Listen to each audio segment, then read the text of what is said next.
नमस्कार बंधुकण आपण माने शोइबा अवस्था निश्चय स्वप्न देखिथिबे एवं केतेक एपरि समय मध्य थाए जो समय आमे देखिथिबा स्वप्न गुड़िक सत्य होइथाए एवं स्वप्न रे किछि एमिति वस्तु किंबा एमिति व्यक्ति को मध्य देखिथाउ जहा आम उपरे किछि ना किछि प्रभाव पकाइथेबे।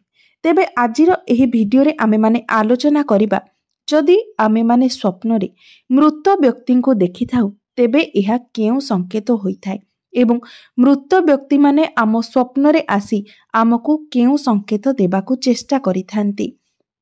तेबे बंधु माने ए संपर्क रे आज मु आपनकू गोटे कहानी कहिबाकू जाउची जेउ कहानी रे ए विषय रे संपूर्ण भाव रे आलोचना करा जायछि। सेतिपय भिडियोटी को स्किप न करी शेष पर्यंत निश्चय देखंतु। बंधु माने एकदा नारद मुनि भगवान शिव को देखा करिबा पई कैलाश पर्वत को जाइथिले। सेठाकू जिबा परे नारद मुनि भगवान शिव को नमस्कार कले। भगवान शिव नारद को अति प्रेम एवं आदरर सहित स्वागत कले। तापरे महादेव कहिले, हे नारद मुनि आपण कैलाश पर्वत को आसीबार उद्देश्य कौन? आपण निश्चय किछि ना किछि गुरुत्वपूर्ण कार्य किंबा किछि गुरुत्वपूर्ण वार्ता नहीं आसीछंती।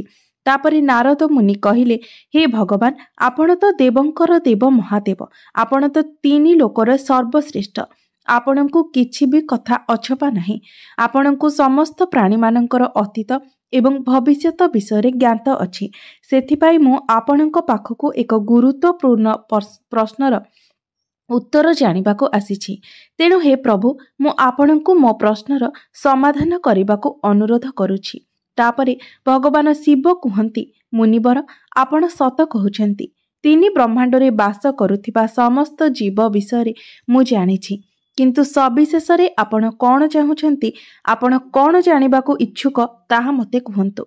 नारद मुनि कहिले, हे भोलानाथ मु मर्त्य लोक को भ्रमण करिबाको जाइथिली एवं सेठारे भ्रमण करिबा परे मु अनेक अद्भुत जिनिस देखिली, जेपरिक भूत प्रेत इत्यादि जो माने सेठारे देखा जाती। एई समस्त दुष्ट शक्ति मनुष्य को असुविधारे पकाई थांती, सेमानंको सर्वदा जंत्रणा देई थांती। एही समस्त दुष्ट शक्ति मनीष को काहेकि प्रभावित करती, एहार कारण कौन? मो मनरे आउ एक प्रश्न उंकी मारुछि जे मर्त्यरे मनुष्य बेले बेले स्वप्न रे निजर पितृपुरुषों को देखती, तेबे एहार अर्थ कौन? स्वप्न रे मृत लोकों को देखिबार अर्थ कौन? एहा मनुष्य को केउ संकेत देई थाए? हे भोलानाथ मु समग्र मानव जातिर कल्याण पई केवल एही प्रश्नर उत्तर जानिबा पई आपणक निकट को आसीछि। नारद मुनि को प्रश्न सुनिबा परे भगवान शिव कहिले, हे मुनिवर आपण समस्त मानव जातिर कल्याण पई उपयुक्त प्रश्न पचारिछंती। मु निश्चित भाबरे आपणकर प्रश्नर उत्तर देबी, किंतु एहा पूर्वरु मु आपणको एक पवित्र कहानी कहिबी। एही कहानी रे आपणको एही समस्त प्रश्न गुड़िकर उत्तर मिलिजिब। तेणु एही कहानीटी को अति ध्यानर सहित शुणन्तु। तापरे नारद मुनि कहिले, हे भोलानाथ मते सेही पवित्र कहानीटी को निश्चय कुहंतु, मु सेही कहानी को अति ध्यानर सह शुणिबी। तापरे भगवान शिव नारद मुनि को सेही पवित्र कहानीटी कुहंती। मध्य देश रे एक विशाल सुंदर एवं मनोरम सहर थिला। सेही सहर रे गोटे व्यवसायी तांकर चारि भाईଙ୍କ सहित रहुथिले। व्यवसायी और तांकर समस्त भाई विवाहित थिले एवं समस्ते बहुत स्नेह एवं सुखरे मिलिमिशि रहुथिले। सेही व्यवसायीଙ୍କ घरे कोनोसी अभाव नथिला, कारण से माने समस्ते एकाठी व्यवसाय करुथिले। सेही सहर रे सेही व्यवसायीଙ୍କ परि अन्य कोनोसी धनी व्यक्ति नथिले। एही समस्त संपत्ति से तांकर पूर्व पुरुषंक ठारू प्राप्त करिथिले। व्यवसायींकर पूर्व पुरुष बहुत बड़ दानी एवं दयालु थिले। सेमाने समस्ते दान धर्म यज्ञ एवं अनेक प्रकारर धार्मिक कार्य करुथिले, किंतु सेही व्यवसायी बहुत लोभी प्रकृतिर थिले एवं तांकर पूर्व पुरुष मानकर कोनोसी भी गुण तांक निकटरे नथिला। ना से केबे कोनोसी दान करुथिले, ना यज्ञ करुथिले, ना कोनोसी धार्मिक कार्य करुथिले। से तांको जीवन रे अनेक धन अर्जन करथिले, मात्र से केबे भी सेही टंकार सदुपयोग करिनथिले। व्यवसायी तांको द्वार को आसीथिबा भिकारी को मध्य गोटिए पैसा देउनथिले किंबा भोकिला लोकन को खाइबा को मध्य देउनथिले। जेबे कि व्यवसायींकर पूर्व पुरुष माने भोकिला लोकन को खाइबा को एवं निर्वस्त्र मानन को पोशाक दान करुथिले। ଏହା ସହିତ ଗରିବ ଲୋକଙ୍କୁ ଅନେକ ଉପାୟରେ ଦାନ ଧର୍ମ କରି ସେବା କରୁଥିଲେ। କିନ୍ତୁ ଅପରପକ୍ଷେ ଏହି ବ୍ୟବସାୟୀ ନିଜର ପୂର୍ବପୁରୁଷମାନଙ୍କୁ କେବେ ବି ଅନୁସରଣ କଲେ ନାହିଁ। ସର୍ବଦା ଧନ ଅର୍ଜନରେ ବ୍ୟସ୍ତ ରହିଲେ। ଏଣୁ ସେମାନଙ୍କର ବହୁତ ଧନ ଥିଲା। ଶେଷରେ ଏପରି ହେଲା ଯେ ତାଙ୍କ ପୂର୍ବପୁରୁଷମାନେ ତାଙ୍କ ଉପରେ ଅତ୍ୟଧିକ କ୍ରୋଧିତ ହୋଇଗଲେ ଏବଂ ସେମାନେ ପିତୃଲୋକରେ ଅସନ୍ତୁଷ୍ଟ ହେବାକୁ ଲାଗିଲେ। ବ୍ୟବସାୟୀ ଟଙ୍କା ରୋଜଗାରର ଲୋଭରେ ଏତେ ଅନ୍ଧ ହୋଇଗଲେ ଯେ ସେ ନିଜର ପୂର୍ବପୁରୁଷମାନଙ୍କୁ ମଧ୍ୟ ଭୁଲିଗଲେ ଏବଂ ଧୀରେ ଧୀରେ ଶ୍ରାଦ୍ଧ ଓ ତର୍ପଣ କରିବା ମଧ୍ୟ ଭୁଲିଗଲେ। ସେ ତାଙ୍କର ପିତୃପୁରୁଷଙ୍କୁ ଶ୍ରଦ୍ଧାଞ୍ଜଳି ମଧ୍ୟ ଦେଉନଥିଲେ, ଯେଉଁଥିପାଇଁ ତାଙ୍କର ପୂର୍ବପୁରୁଷମାନଙ୍କର ଆତ୍ମା ସନ୍ତୁଷ୍ଟ ହେଉନଥିଲା ଏବଂ ନିଜ ପୁଅର ଏହି ଆଚରଣ ଯୋଗୁଁ ସେମାନେ ଅତ୍ୟନ୍ତ ଦୁଃଖିତ ହେବାକୁ ଲାଗିଲେ। ତାପରେ ପିତୃପୁରୁଷ ଘରେ ଥିବା ସଦସ୍ୟମାନଙ୍କୁ ସ୍ୱପ୍ନରେ ସଂକେତ ଦେବା ଆରମ୍ଭ କଲେ। ସର୍ବପ୍ରଥମେ ସେ ତାଙ୍କର ବଡ଼ ପୁଅ ଯଥା ସେହି ବ୍ୟବସାୟୀଙ୍କୁ ସ୍ୱପ୍ନରେ ଦେଖାଦେଲେ ଏବଂ ତାଙ୍କୁ ସଂକେତ ଦେଲେ, କିନ୍ତୁ ତାଙ୍କର ବଡ଼ ପୁଅ ତାଙ୍କର ସଂକେତକୁ ବୁଝିପାରିଲେ ନାହିଁ ଓ ପରଦିନ ସେ ସେହି ସ୍ୱପ୍ନକୁ ଭୁଲିଗଲେ ଏବଂ ପୂର୍ବପୁରୁଷଙ୍କର ଦ୍ୱାରା ସ୍ୱପ୍ନରେ ଦିଆଯାଇଥିବା ସଂକେତକୁ ଅଣଦେଖା ମଧ୍ୟ କରିଦେଲେ। ତାପରେ ପିତୃପୁରୁଷ ଦ୍ୱିତୀୟ ପୁଅର ସ୍ୱପ୍ନକୁ ଯାଇ ତାଙ୍କୁ ଦର୍ଶନ ଦେଲେ ଏବଂ ତାଙ୍କୁ ବି ସଂକେତ ଦେଲେ, କିନ୍ତୁ ସେ ପୁଅ ମଧ୍ୟ ସେହି ସ୍ୱପ୍ନକୁ ଭୁଲିଗଲେ ଏବଂ ପୂର୍ବପୁରୁଷଙ୍କର ସଂକେତକୁ ଅଣଦେଖା କରିଦେଲେ। ଏହିପରି ତାଙ୍କର କୌଣସି ବି ପୁଅ ପୂର୍ବପୁରୁଷଙ୍କର ଦ୍ୱାରା ଦିଆଯାଇଥିବା ସଂକେତ ଗୁଡ଼ିକୁ ବୁଝିବାକୁ ସକ୍ଷମ ହେଲେ ନାହିଁ କିମ୍ବା ବୁଝିବାକୁ ଚେଷ୍ଟା ମଧ୍ୟ କଲେ ନାହିଁ, ଯେଉଁଥିପାଇଁ ସମସ୍ତ ପିତୃପୁରୁଷ ଦୁଃଖିତ ଓ କ୍ରୋଧିତ ହେଲେ। ବ୍ୟବସାୟୀ ଏବଂ ତାଙ୍କର ସମସ୍ତ ଭାଇମାନେ ଧନ ଲୋଭରେ ସମ୍ପୂର୍ଣ୍ଣ ଅନ୍ଧ ହୋଇଯାଇଥିଲେ। ତେଣୁ ସେମାନେ ନିଜର ପିତୃପୁରୁଷଙ୍କୁ ସମ୍ପୂର୍ଣ୍ଣ ଭୁଲି ଯାଇଥିଲେ। ଏହିପରି ଭାବରେ ପିତୃପୁରୁଷଙ୍କୁ ସ୍ୱପ୍ନରେ ଦେଖିବାର କିଛି ଦିନ ପରେ ବ୍ୟବସାୟୀଙ୍କର ବ୍ୟବସାୟରେ କ୍ଷତି ହେବାରେ ଲାଗିଲା ଏବଂ ଶେଷରେ ଧୀରେ ଧୀରେ ତାଙ୍କର ବ୍ୟବସାୟ ନଷ୍ଟ ହେବାକୁ ଲାଗିଲା। ଏହି କାରଣରୁ ତାଙ୍କର ସମସ୍ତ ସମ୍ପତ୍ତି ନଷ୍ଟ ହୋଇଗଲା।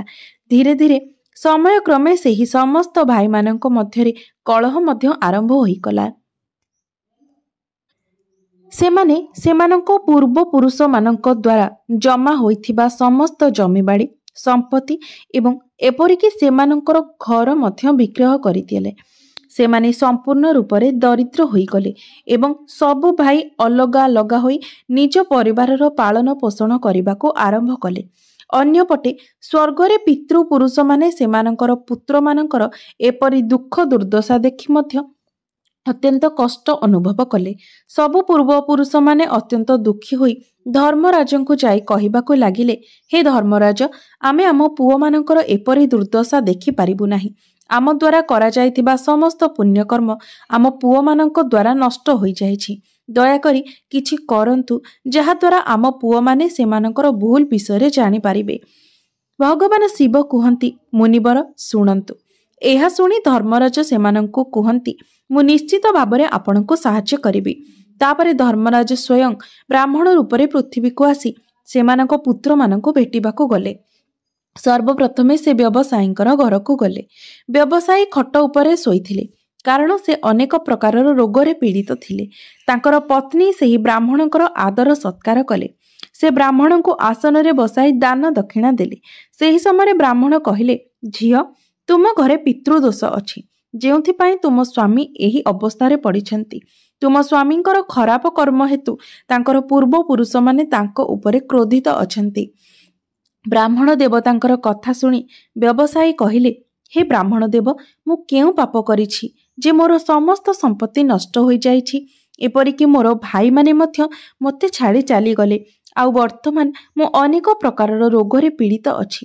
ତାପରେ ବ୍ରାହ୍ମଣ ଦେବତା କହିଲେ, ପୁତ୍ର, ତୁମେ ତୁମର ପୂର୍ବପୁରୁଷମାନଙ୍କୁ କ୍ରୋଧିତ କରିଛ। ତୁମେ ଏବଂ ତୁମର ଭାଇମାନେ ମିଳିତ ଭାବରେ ତୁମର ପିତୃପୁରୁଷମାନେ ଅର୍ଜନ କରିଥିବା ଧନ ଏବଂ ପୁଣ୍ୟକୁ ନଷ୍ଟ କରିଦେଇଛ, ଯେଉଁଥିପାଇଁ ତୁମେ ଏବଂ ତୁମର ଭାଇମାନେ ଏପରି ଅସୁବିଧାର ସମ୍ମୁଖୀନ ହୋଇଛ। ତୁମର ପୂର୍ବପୁରୁଷମାନେ ତୁମର ଏବଂ ତୁମ ଭାଇଙ୍କର ସ୍ୱପ୍ନରେ ଆସି ତୁମକୁ ଅନେକ ପ୍ରକାର ଗୁରୁତ୍ୱପୂର୍ଣ୍ଣ ସଂକେତ ଦେଇଛନ୍ତି, କିନ୍ତୁ ତୁମେ ତାକୁ ସର୍ବଦା ଅଣଦେଖା କରି ସେମାନଙ୍କୁ ଅପମାନିତ କରିଛ।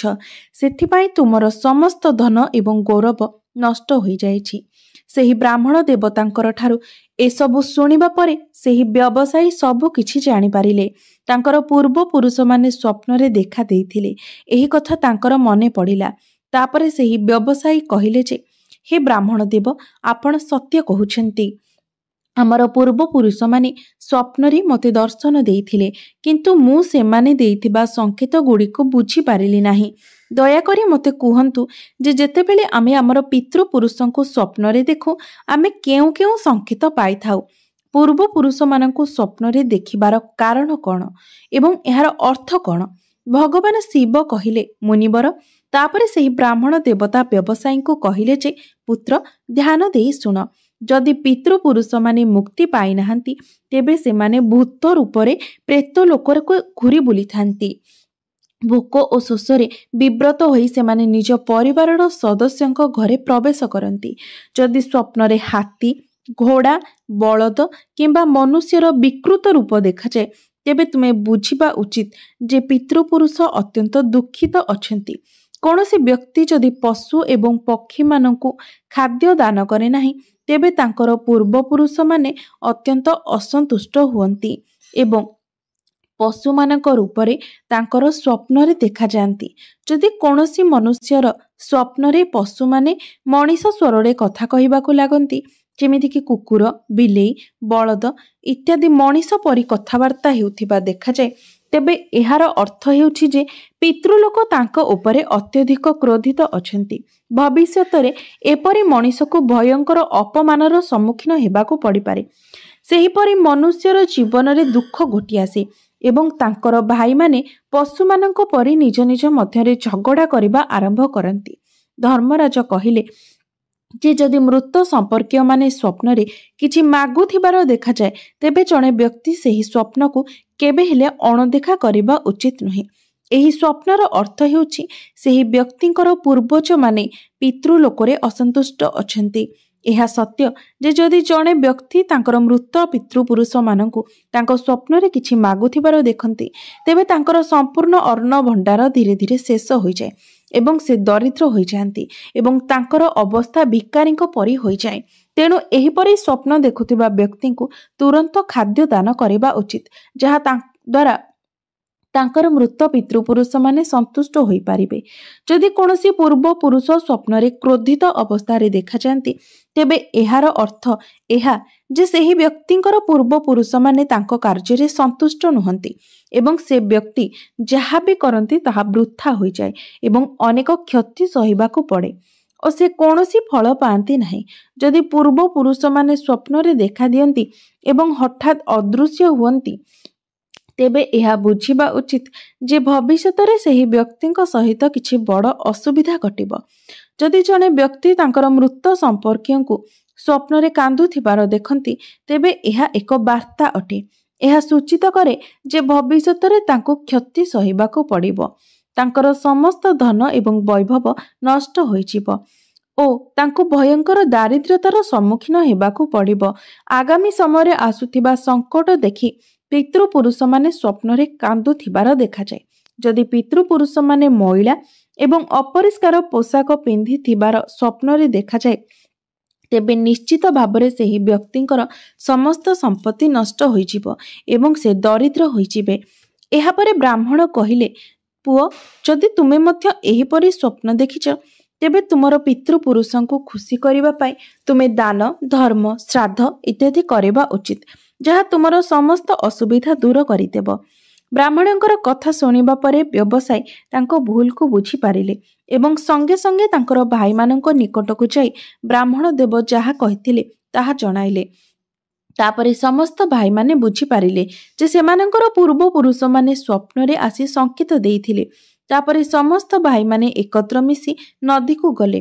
ସେଠାରେ ବ୍ରାହ୍ମଣଙ୍କର ନିର୍ଦ୍ଦେଶାନୁଯାୟୀ ପୂର୍ବପୁରୁଷମାନଙ୍କ ପାଇଁ ଶ୍ରାଦ୍ଧ, ତର୍ପଣ ଓ ଦାନ କରିଲେ ଏବଂ ସେମାନଙ୍କର ପୂର୍ବପୁରୁଷମାନଙ୍କୁ ସନ୍ତୁଷ୍ଟ ମଧ୍ୟ କଲେ। ତାପରେ ଦିନେ ସେମାନଙ୍କର ପୂର୍ବପୁରୁଷମାନେ ସେମାନଙ୍କୁ ପୁଣି ଥରେ ସ୍ୱପ୍ନରେ ଦେଖାଦେଇ ବିଭିନ୍ନ ସଂକେତ ଦେଲେ। ଭଗବାନ ଶିବ କହିଲେ, ହେ ମୁନିବର, ଯେତେବେଳେ ପୂର୍ବପୁରୁଷମାନେ ସନ୍ତୁଷ୍ଟ ହୁଅନ୍ତି, ତେବେ ଜଣେ ବ୍ୟକ୍ତି ଅନେକ ପ୍ରକାରର ସଂକେତ ପାଇଥାଏ। ଯଦି ସ୍ୱପ୍ନରେ ଜଣେ ମୃତ ପରିଜନ ତାଙ୍କ ପରିବାରର ସଦସ୍ୟର ମୁଣ୍ଡକୁ ଯତ୍ନରେ ଆଉଁସିଥାନ୍ତି, ତେବେ ଏହି ସ୍ୱପ୍ନର ଅର୍ଥ ହେଉଛି ଯେ ତାଙ୍କର ପୂର୍ବପୁରୁଷମାନେ ବହୁତ ଖୁସି ଏବଂ ଏହା ସଂକେତ ଦିଅନ୍ତି ଯେ ସେହି ବ୍ୟକ୍ତିଙ୍କ ଜୀବନରେ ଅନେକ ଖୁସିର ସମୟ ଆସିବାକୁ ଯାଉଛି। ଯଦି ସ୍ୱପ୍ନରେ ପୂର୍ବପୁରୁଷମାନେ କୌଣସି ବ୍ୟକ୍ତିଙ୍କ ଆଡ଼କୁ ହାତ ବଢ଼ାଇଥିବାର ଦେଖାଯାଏ, ତେବେ ସେମାନେ ସୂଚାଇ ଦିଅନ୍ତି ଯେ ବ୍ୟକ୍ତି ଯେଉଁ ବି କାର୍ଯ୍ୟ କରୁଛି ସେ ନିଶ୍ଚିତ ଭାବରେ ସେହି କାର୍ଯ୍ୟରେ ସଫଳତା ପାଇବ। ଯଦି ପୂର୍ବପୁରୁଷମାନେ ସ୍ୱପ୍ନରେ ସୁସ୍ଥ ଦେଖାଯାଆନ୍ତି, ଚେହେରା ଉଜ୍ଜ୍ୱଳ ଏବଂ ଦୃଶ୍ୟମାନ ଦେଖାଯାଏ ବା ତାଙ୍କର ପୋଷାକ ମଧ୍ୟ ଉଜ୍ଜ୍ୱଳ ଏବଂ ଧଳା ରଙ୍ଗର ଥାଏ, ତେବେ ଏହା ବୁଝିବା ଉଚିତ ଯେ ପିତୃପୁରୁଷମାନେ ମୁକ୍ତି ପାଇବା ସାରିଛନ୍ତି। ଯଦି ପୂର୍ବପୁରୁଷମାନେ ସ୍ୱପ୍ନରେ ଦୂର ଆକାଶରେ ମେଘରେ ବସିଥିବାର ଦେଖାଯାଏ, ତେବେ ଏହା ଏକ ଶୁଭ ସଂକେତ ଅଟେ ଯେ ବ୍ୟକ୍ତିର ପୂର୍ବପୁରୁଷମାନେ ବହୁତ ଖୁସି ଏବଂ ତାଙ୍କୁ ଆଶୀର୍ବାଦ କରୁଛନ୍ତି। ଏହିପରି ଭାବରେ ସେହି ସମସ୍ତ ଭାଇମାନେ ସେମାନଙ୍କର ପୂର୍ବପୁରୁଷଙ୍କ ଠାରୁ ଶୁଭ ସଂକେତ ପାଆନ୍ତି। ସେମାନଙ୍କର ସମସ୍ତ ହଜିଯାଇଥିବା ଧନ ଏବଂ ସମ୍ପତ୍ତି ଧୀରେ ଧୀରେ ସେମାନଙ୍କର ନିକଟକୁ ଫେରିଆସେ ଏବଂ ସମସ୍ତ ଭାଇମାନେ ଏକତ୍ର ମିଶି ଜୀବନ ଯାପନ କରିବା ଆରମ୍ଭ କରି ଖୁସିରେ ଜୀବନ ଯାପନ କରନ୍ତି। ଭଗବାନ ଶିବ କହିଲେ, ମୁନିବର, ଯେଉଁ ଘରର ପୂର୍ବପୁରୁଷମାନେ ସନ୍ତୁଷ୍ଟ ଥାନ୍ତି, ସେହି ଘରେ ସୁଖ, ସମ୍ପତ୍ତି ଏବଂ ସମୃଦ୍ଧତା ଥାଏ ଏବଂ ଯେଉଁ ଗୃହରେ ପିତୃପୁରୁଷ ଅସନ୍ତୁଷ୍ଟ ଥାନ୍ତି, ସେହି ଗୃହର ଲୋକମାନେ ଅନେକ ଅସୁବିଧାରେ ଘେରି ରହିଥାନ୍ତି। ତେବେ ବନ୍ଧୁମାନେ, ଆମେମାନେ ଆଜି ଏହି ଭିଡ଼ିଓରେ ଜାଣିଲେ ଯେ ସ୍ୱପ୍ନରେ ମୃତ ବ୍ୟକ୍ତିଙ୍କୁ ଦେଖିବାରେ ଯେଉଁ ସବୁ ସଂକେତ ମିଳିଥାଏ ସେଗୁଡ଼ିକର ଅର୍ଥ କ'ଣ। ତେବେ ଆପଣଙ୍କୁ ଯଦି ଏହି ଭିଡ଼ିଓଟି ଭଲ ଲାଗିଥାଏ, ତେବେ ଭିଡ଼ିଓଟିକୁ ଲାଇକ୍ କରି ଚ୍ୟାନେଲଟିକୁ ନିଶ୍ଚୟ ସବସ୍କ୍ରାଇବ୍ କରିଦେବେ ଏବଂ କମେଣ୍ଟ ବକ୍ସରେ ଭକ୍ତି ଏବଂ ଶ୍ରଦ୍ଧାର ସହିତ ଜୟ ଶ୍ରୀକୃଷ୍ଣ ନିଶ୍ଚୟ ଲେଖିବେ।